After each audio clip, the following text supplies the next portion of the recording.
नमस्कार, आप देख रहे हैं आपका अपना चैनल भिवानी हलचल खबरों के संग में मैं हूं मनोज कुमार। आइए सबसे पहले डालते हैं नजर आज की हेडलाइंस पर।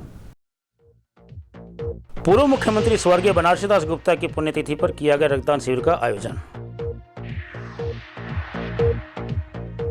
भिवानी जिले की 4 विधानसभा क्षेत्रों में 8 लाख से अधिक मतदाता चुनेंगे अपने प्रतिनिधि। अब शहर के सभी वार्डों में की जाएगी फॉगिंग।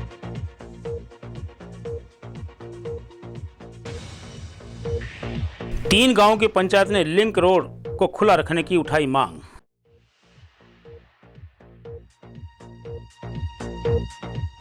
बरसाती पानी के भराव से परेशान हुए सेक्टर 13 के निवासी। और अब खबरें विस्तार से।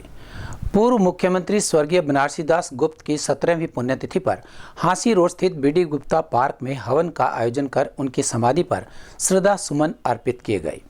इस अवसर पर उनके सुपुत्र व बीडी गुप्ता फाउंडेशन के अध्यक्ष अजय गुप्ता ने कहा कि बाबूजी द्वारा क्षेत्र में शिक्षा रूपी जो अलख जगाई गई थी उसे आगे बढ़ाते हुए फाउंडेशन विभिन्न संस्थाओं के माध्यम से बच्चों की प्रतिभाओं को तराशने का कार्य कर रही है।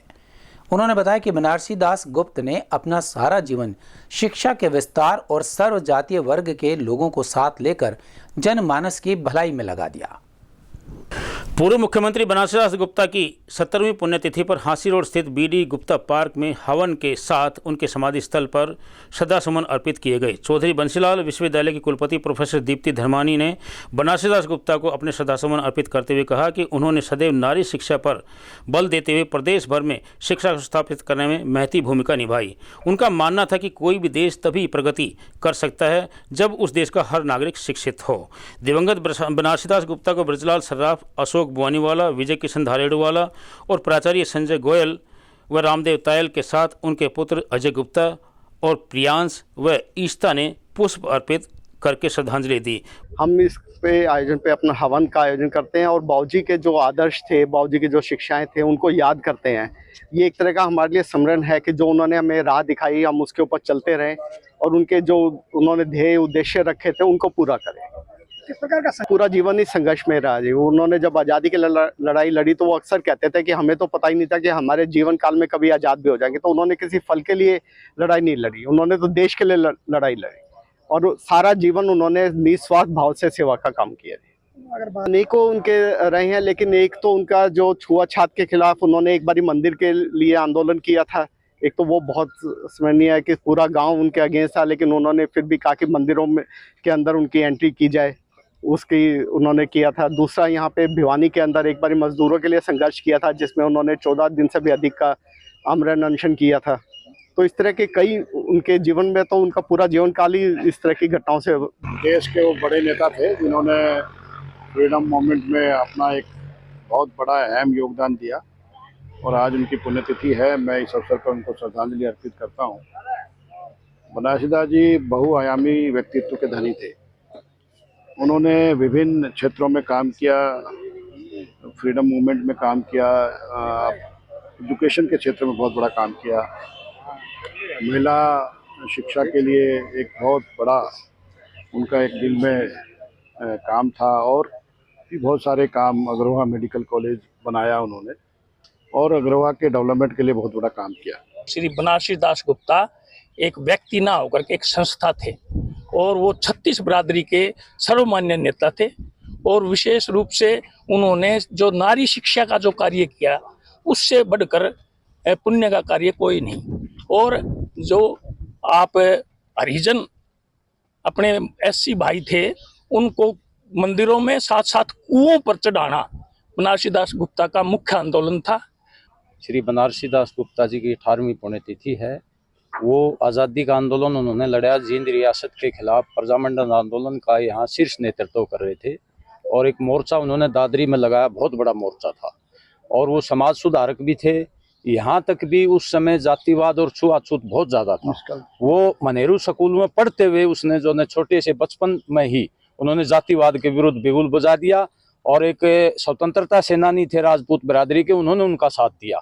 तो ऐसे समय में छुआछूत के खिलाफ, क्योंकि उस समय दो घड़े होते थे पानी पीने के, एक सवर्णों के लिए होता था, एक दलितों के लिए होता था। उन्होंने वो दो घड़े नहीं रखने दिए अध्यापकों को, विद्रोह कर दिया। तो गुप्ता जी समाज सुधारक भी थे और बड़े जमीन से उठे हुए नेता थे। जब वहीं दूसरी ओर वेस्ट कॉलेज में एनएसएस के द्वारा उनकी स्मृति में रक्तदान शिविर का आयोजन किया गया। बाबू बनारसीदास गुप्ता फाउंडेशन के अध्यक्ष अजय गुप्ता ने अपने संबोधन में कहा कि रक्त की एक एक बूंद असहाय को नया जीवन प्रदान करती है। रक्तदान से बढ़कर कोई दूसरा दान नहीं है। उन्होंने बनारसीदास गुप्ता जी के द्वारा किए गए जन सेवी कार्यों से प्रेरणा लेने की बात कही। यहाँ पर जो है वैश कॉलेज में बनारसीदास गुप्ता जी की पुण्यतिथि पर एक रक्तदान शिविर का आयोजन किया गया है। यहाँ पर जो युवाओं का जोश बढ़ चढ़ कर आ रहा है और युवा जो क्या रक्तदान कर रहे हैं। अब तक हमारी टीम ने जो लगभग 25 यूनिट रक्त एकत्रित कर लिया और जिस तरीके का जोश है तो लगभग जो 100+ यूनिट आज यहाँ पे रक्त एकत्रित हो जाएगा। रक्तदान जो भी एक हेल्थ इंडिविजुअल है जिसका 12.5 ग्राम से खून ज्यादा है, वजन जिसका 50 किलो से ज्यादा और 18 साल से ज्यादा उम्र, ये कभी भी जो है रक्तदान कर सकते हैं। 18वीं पुण्यतिथि है। 2007 में इनका निधन हो गया था। ये बहुत बड़े स्वतंत्रता सेनानी थे और भिवानी के उत्थान के लिए, नारी शिक्षा के उत्थान के लिए, और दूसरी जैसे वेस्ट कॉलेज है, ये सब उनकी देन है। वो काफ़ी समय तक वेस्ट महाविद्यालय ट्रस्ट के प्रधान रहे और उसी कड़ी में हम सब उनके पौध लगाई हुई है। हम उनके कार्यों को पूरा करने की कोशिश कर रहे हैं। आज जो रक्तदान शिविर उनकी स्मृति में लगाया गया है, ये बहुत ही अनेक और उचित और बहुत ही बढ़िया काम है। इससे बढ़िया रक्तदान से महादान हो नहीं सकता। भारत निर्वाचन आयोग के निर्देशानुसार भिवानी जिले की भिवानी, बवानीखेड़ा, तोशाम व लोहारू विधानसभाओं के मतदाता सूची का अंतिम प्रकाशन कर दिया गया है। नायब तहसीलदार विनोद सिंह ने विधानसभा चुनाव को लेकर भिवानी में मतदाताओं की संख्या की जानकारी देते हुए बताया कि नई मतदाता सूची में 2104 नए मतदाता और जुड़ गए हैं। अब भिवानी जिले में मतदाताओं की कुल संख्या 8,73,798 से बढ़कर 8,75,902 हो गई है। उन्होंने बताया कि मतदाता सूचियों के पुनरीक्षण में नाम शामिल करवाना, नाम कटवाना या त्रुटि को ठीक करवाना शामिल था, जिसके बाद अंतिम रूप से मतदाता सूची प्रकाशित कर दी गई है। नायब तहसीलदार चुनाव विनोद सिंह ने कहा कि भारत निर्वाचन आयोग के निर्देशानुसार मतदाता सूचियों के पुनरीक्षण कार्य किया गया था, जिसमें मतदाता सूची में नाम शामिल करवाना, डिलीट करवाना और किसी भी प्रकार की त्रुटि को ठीक करवाना शामिल था, जो सब किया गया। अंतिम प्रकाशित मतदाता सूची के अनुसार जिला में अब कुल 8,75,902 मतदाता हो गए हैं। उन्होंने बताया कि लोहारू विधानसभा क्षेत्र में कुल 2,05,489 मतदाता हैं, जिनमें 1,07,997 पुरुष व 97,490 महिला मतदाता है। उन्होंने बताया कि भिवानी विधानसभा क्षेत्र में कुल 2,35,010 मतदाता है, जिनमें से 1,23,168 पुरुष व 1,11,839 महिला मतदाता है। उन्होंने बताया कि तोशाम विधानसभा क्षेत्र में कुल 2,20,604 मतदाता हैं, जिनमें 1,17,009 पुरुष हैं व 1,03,594 महिला मतदाता है। उन्होंने बताया कि बवानीखेड़ा विधानसभा क्षेत्र में कुल 2,14,799 मतदाता है, जिनमें 1,14,364 पुरुष व 1,04,35 महिला मतदाता है। वहीं उन्होंने बताया कि भिवानी जिला में कुल 6 थर्ड जेंडर हैं। इनमें से लोहारू में 2, भिवानी में 3 व तोशाम में 1 है। 8,75,902 मतदाता हमारी जो फाइनल मतदाता सूची हुई है 27/8 को, उसके अनुसार 8,75,902 मतदाता डिस्ट्रिक्ट में हैं। अगर मैं विधानसभा वाइज आपको बताऊं तो इसमें लोहारू विधानसभा है हमारी। मेल फीमेल की मैं आपको बताना चाहूँगा कि पूरे डिस्ट्रिक्ट में हमारे 4,62,538 मेल हैं और 4,13,364 फीमेल मतदाता हैं। भिवानी विधानसभा में हम मेल फीमेल टोटल का आंकड़ा देखते हैं तो हमारा है 2,35,010 मतदाता हैं। इसमें 1,23,168 मेल हैं और 1,11,842 फीमेल है। लोहारू हल्के में इसी तरह 1,07,997 मेल, 97,492 फीमेल, टोटल 2,05,489 मतदाता लोहारू विधानसभा में है। इसी तरह तोशाम विधानसभा की हम बात करते हैं तो उसमें 1,17,009 मेल हैं, 1,03,595 फीमेल मतदाता हैं। टोटल मतदाता 2,20,604 हैं। बवानी खेड़ा विधानसभा है हमारी जो, उसकी हम बात करते हैं तो उसमें 1,14,364 मेल मतदाता हैं और 1,04,35 फीमेल मतदाता हैं। टोटल हमारे 2,14,799 मतदाता हैं। इसमें मैं आपको बताना चाहूँगा कि हमने 2/8 से लेके और 27/8 तक 11,145 नए वोट बनाए हैं और पूरे डिस्ट्रिक्ट में हम अगर बात करें 18 से 19 के मतदाता हमारे जो हैं, जो 18 से 19 साल के हैं, उनकी हमारी संख्या है 21,206 टोटल मतदाता हैं जो 18 से 19 साल के बीच के मतदाता हैं। आम जन से अपील करेंगे कि विधानसभा चुनाव एक पर्व के रूप में मनाएं और आने वाले जो विधानसभा चुनाव हम इसमें बढ़ चढ़ कर हिस्सा लें और अधिक से अधिक मतदान करें। इसके लिए हमने स्वीप कार्यक्रम चलाया गया है। निर्वाचन आयोग की हिदायत के अनुसार आदरणीय हमारे उपायुक्त महोदय हैं, उनके दिशा निर्देश के में जो स्वीप कार्यक्रम हमारा चलाया गया है, इस कड़ी में हम बूथ पे जाकर हर बूथ पे और विधानसभा वाइज कार्यक्रम आयोजित करेंगे और मतदाताओं को जागरूक करेंगे और मतदान के प्रति भागीदारी सुनिश्चित करने के लिए प्रेरित करेंगे। बारिश के मौसम में फैलने वाले डेंगू व मलेरिया की रोकथाम के लिए शहर में वार्ड वाइज फॉगिंग का शेड्यूल बनाया गया है। यह शेड्यूल वीरवार से शुरू कर दिया गया है। नगर परिषद के ईओ राजाराम ने बताया कि यह फॉगिंग शहर के सभी वार्डों में की जाएगी और 13 सितंबर तक शहर के सभी वार्ड में फॉगिंग का कार्य पूरा हो जाएगा। इस काम के लिए नगर परिषद द्वारा 2 टीम्स का गठन किया गया है जो प्रत्येक वार्ड में जाकर यह कार्य करेंगी। शहरी निकाय विभाग द्वारा बनाए गए शेड्यूल की जानकारी देते हुए एडीसी हर्षित कुमार ने कहा कि मलेरिया व डेंगू से रोकथाम के लिए सभी वार्डों में फॉगिंग की जाएगी। नगर परिषद के ईओ राजाराम ने बताया कि शहरी निकाय विभाग के पास स्वास्थ्य विभाग के माध्यम से डेंगू के मरीज मिलने की सूचना प्राप्त हुई थी। सूचना के अनुसार फॉगिंग करवाई जा चुकी है। इसके अलावा शहर में कैनाल कॉलोनी, मंडी टाउनशिप और अनाज मंडी और राजस्व कॉलोनी में फॉगिंग की जा चुकी है। अब शहर में सभी वार्डों में फॉगिंग का शेड्यूल बनाया गया है। सभी वार्डों में फॉगिंग करवाई जाएगी। स्वास्थ्य विभाग से हमने दवाई मंगवा ली है और इससे पहले हमने कैनाल कॉलोनी में 2 बार फॉगिंग करवा दी है और जितने भी स्वास्थ्य विभाग की तरफ से हमारे पास डेंगू के मरीजों की जो लिस्ट आई है वहाँ पर भी हमने फॉगिंग करवाई। इसके बाद हमने शेड्यूल जारी किया है नगर परिषद की तरफ से। 29 तारीख से हमने शुरुआत करी है। आज से ही वार्ड नंबर 1 में शेड्यूल जारी किया है। 29 से लेकर 12 सितंबर तक हमने 15 वार्ड कवर करने हैं। उसके बाद से लेकर 31 तक का हमने 29 से 13 सितंबर दूसरी मशीन के साथ हमने फॉगिंग शुरुआत करनी है। तो हमने समय पर ही ये कार्रवाई भाई इससे पहले कि मच्छर पनपे, बीमारियों का घर बने, लोगों की राहत के लिए, लोगों की सुविधाओं के लिए, जनमानस की सुविधाओं के लिए हमारे मुख्य सफाई निरीक्षक विकास देसवाल की देखरेख में शहर में 1 से लेकर 31 वार्डों में फॉगिंग करवाई जाएगी। रोहतक रोड से नाथुआस होकर बनने वाले बाईपास पुल के कारण 3 गांवों का रास्ता बंद करने के चलते इन गांवों के ग्रामीणों में रोष व्याप्त है। इस पुल के कारण पालुआस, नाथुआस, कालवास रास्ते के लिंक को बंद करना प्रस्तावित है।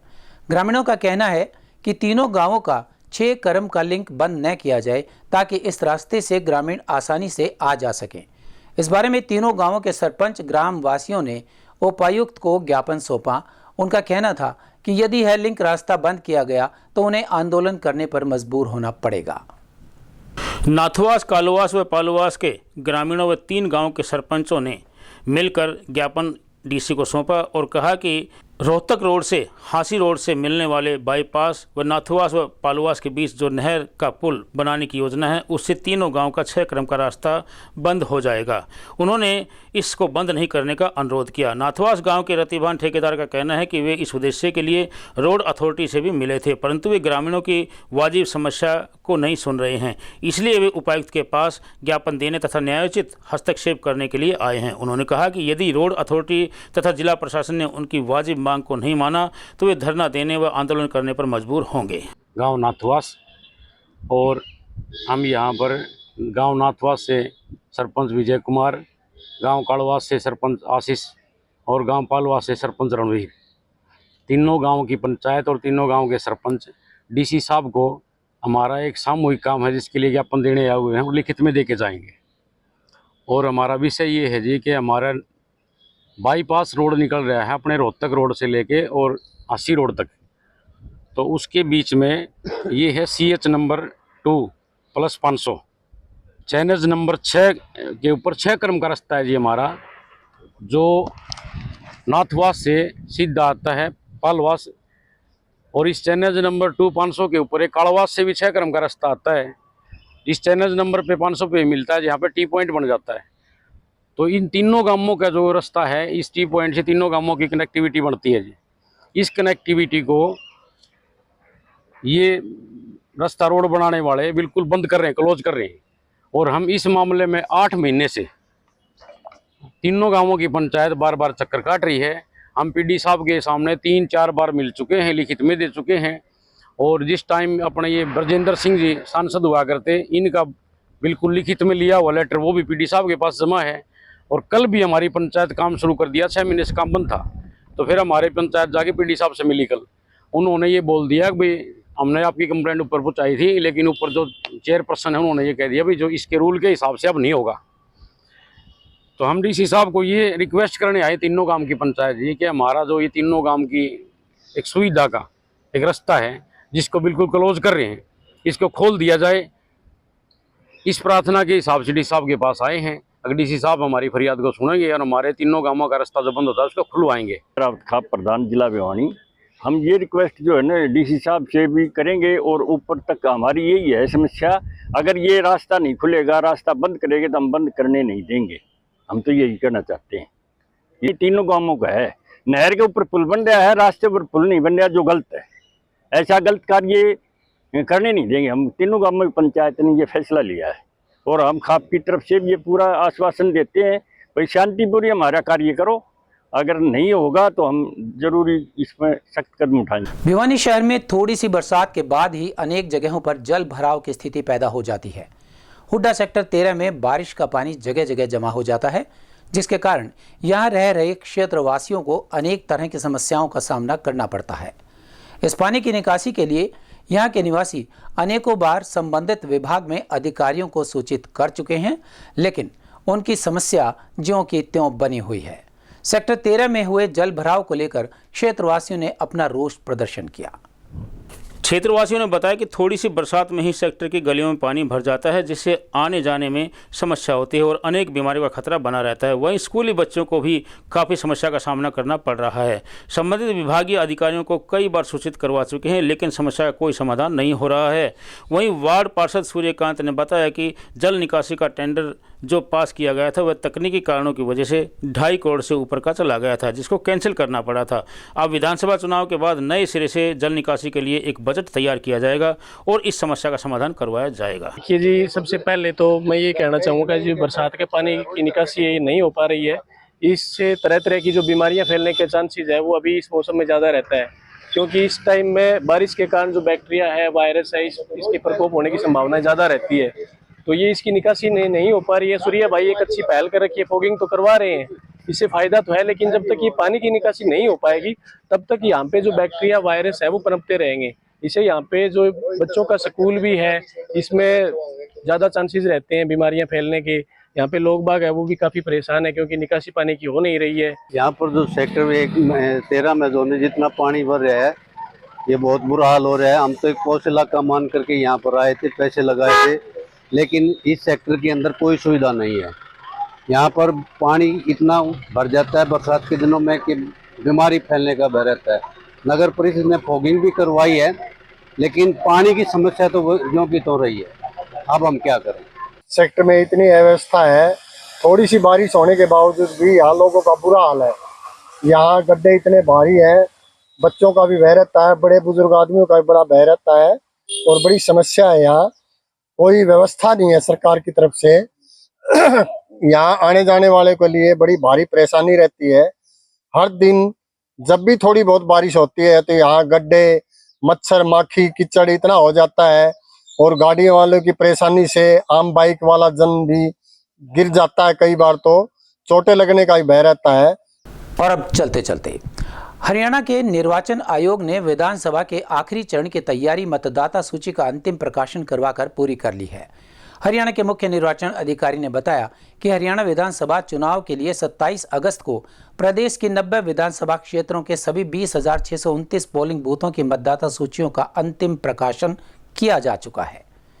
प्रदेश में 2 अगस्त 2024 को प्रारंभिक सूची में 2,01,61,950 मतदाता थे, जिसमें 27 अगस्त को प्रकाशित अंतिम सूची में 2,35,804 नए मतदाता जुड़े और 1,72,796 मतदाता सूची से हटा दिए गए।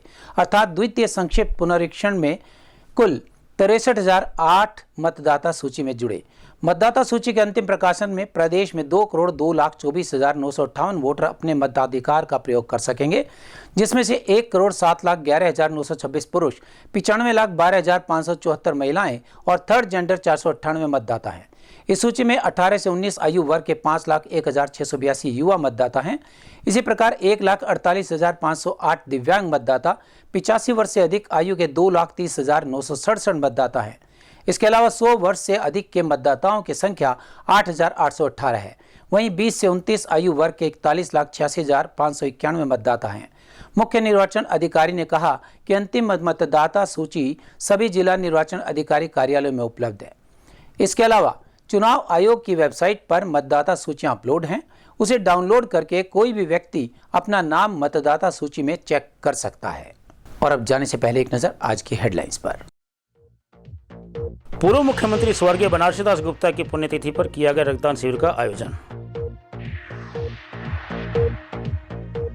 भिवानी जिले की 4 विधानसभा क्षेत्रों में 8 लाख से अधिक मतदाता चुनेंगे अपने प्रतिनिधि। अब शहर के सभी वार्डों में की जाएगी फॉगिंग।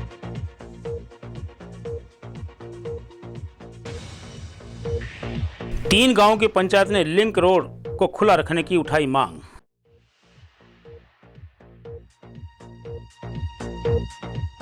बरसाती पानी के भराव से परेशान हुए सेक्टर 13 के निवासी।